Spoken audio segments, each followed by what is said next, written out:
उत्तर प्रदेश ये सिर्फ एक राज्य नहीं बल्कि एक ऐसी धरती है जिसकी मिट्टी में न जाने कितने ही गहरे राज दबे हैं। ऐसे तिलिस्म जिनके सामने आज का मॉडर्न साइंस भी आकर ठहर सा जाता है।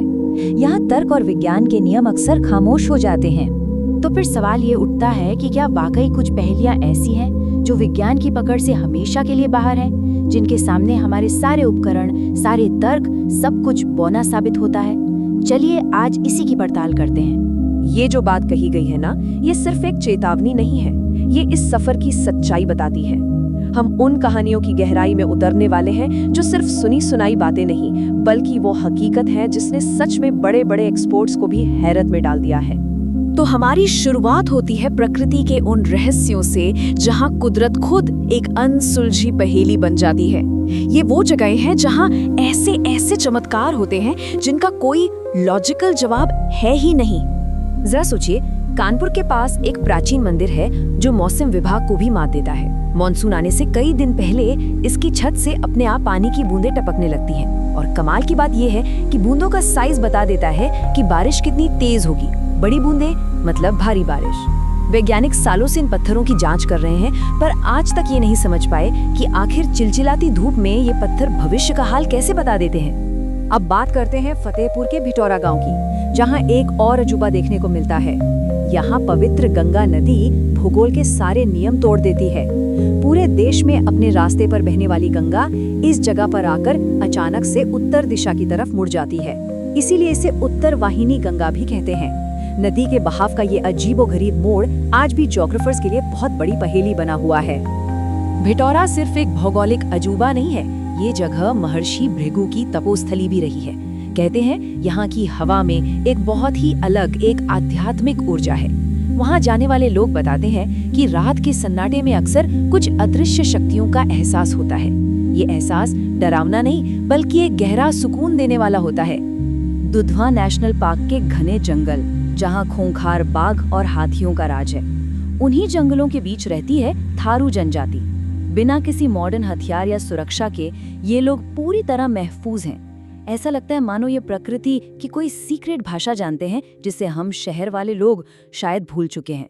ये इंसान और जंगल के बीच के एक ऐसे गहरे रिश्ते की कहानी है जो आज भी अनसुलझी है। प्रकृति के रहस्य तो अपनी जगह हैं, पर अब हम बात करेंगे उन चमत्कारों की जहां विज्ञान के नियम आस्था के सामने आकर घुटने टेक देते हैं।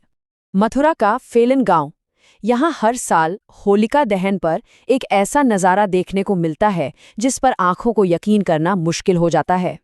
जब होलिका की आग की लपटें आसमान छू रही होती हैं, तब गांव का एक पुजारी नंगे पैर शांत भाव से उस धधकते अलाव के बीच से चलकर निकल जाता है। और ये कोई छोटी मोटी आग नहीं होती। एक बड़े अलाव का तापमान करीब करीब 1200 डिग्री सेल्सियस तक पहुंच सकता है। सोचिए, इतने तापमान पर तो स्टील भी पिघलने लगता है। लेकिन वो इंसान, सबसे बड़ा सवाल यही है कि उस इंसान के शरीर पर एक खरोंच तक कैसे नहीं आती। गांव वालों के लिए ये भक्त प्रहलाद की शक्ति और अपनी अटूट आस्था का सबूत है। पर क्या आस्था की शक्ति वाकई में विज्ञान के हर नियम से परे है? अब चलते हैं सीतापुर के मिस्रिक। ये वो पावन धरती है जहां महर्षि दधीची ने देवताओं के लिए अपने शरीर तक का दान कर दिया था। यहाँ का दधीची कुंड खुद में एक चमत्कार है। कहते हैं इसका पानी सदियों से न तो कभी सूखा है और न ही कभी खराब हुआ। और तो और अमावस्या और पूर्णिमा की रातों में यहाँ अक्सर एक दिव्य रोशनी दिखती है, जिसका आज तक कोई वैज्ञानिक कारण नहीं मिल पाया है। बुलंदशहर के करणवास में एक ऐसा रहस्य है जो रोज सुबह लोगों को हैरान कर देता है। यहाँ एक प्राचीन शिव मंदिर में हर रात कोई अदृश्य शक्ति आती है और पूजा करके चली जाती है। जरा कल्पना कीजिए, रात में मंदिर के दरवाजों पर बाहर से पक्का ताला लगा दिया जाता है, लेकिन सुबह जब वो ताला खोला जाता है तो शिवलिंग पर ताजे फूल और बेलपत्र चढ़े हुए मिलते हैं। कई बार लोगों ने पहरा देने की कोशिश की, पर आज तक कोई ये नहीं जान पाया कि आखिर बंद दरवाजों के पीछे ये पूजा कौन करके जाता है। वहां के लोगों का मानना है कि ये कोई और नहीं बल्कि दानवीर कर्ण की आत्मा है, जो आज भी अपने आराध्य शिव की पूजा करने आते हैं। और अब हम अपने इस सफर के आखिरी और शायद सबसे गहरे हिस्से में पहुंच रहे हैं। ये वो जगहें हैं जहां इतिहास, श्राप और कुछ अनजानी शक्तियों की कहानियां आज भी जिंदा हैं। उत्तर प्रदेश में ऐसी कई जगहें हैं जो अपने शापित अतीत की वजह से जानी जाती हैं, जैसे कालिंजर की वो रहस्यमयी गुफाएं जहां जाने वाला कभी लौटकर नहीं आता, या पिसावा का वो खजाना जो उसे ढूंढने वाले को पागल कर देता है।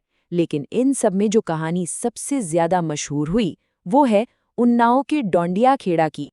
एक साधु के सपने ने डोंडिया खेड़ा गांव को रातों रात नेशनल न्यूज बना दिया। सपना था कि राजा के पुराने किले के नीचे 1000 टन सोना दबा है। बात इतनी फैली कि सरकार को भी इसमें दखल देना पड़ा और बाकायदा खुदाई शुरू हो गई। हफ्तों तक पूरे देश की नजरें वहीं टिकी रहीं, लेकिन नतीजा सिफर, कुछ नहीं मिला। तो क्या वो सपना महज एक वहम था, या फिर वो खजाना आज भी किसी अदृश्य शक्ति की निगरानी में वही दबा हुआ है? ये सवाल आज भी कायम है।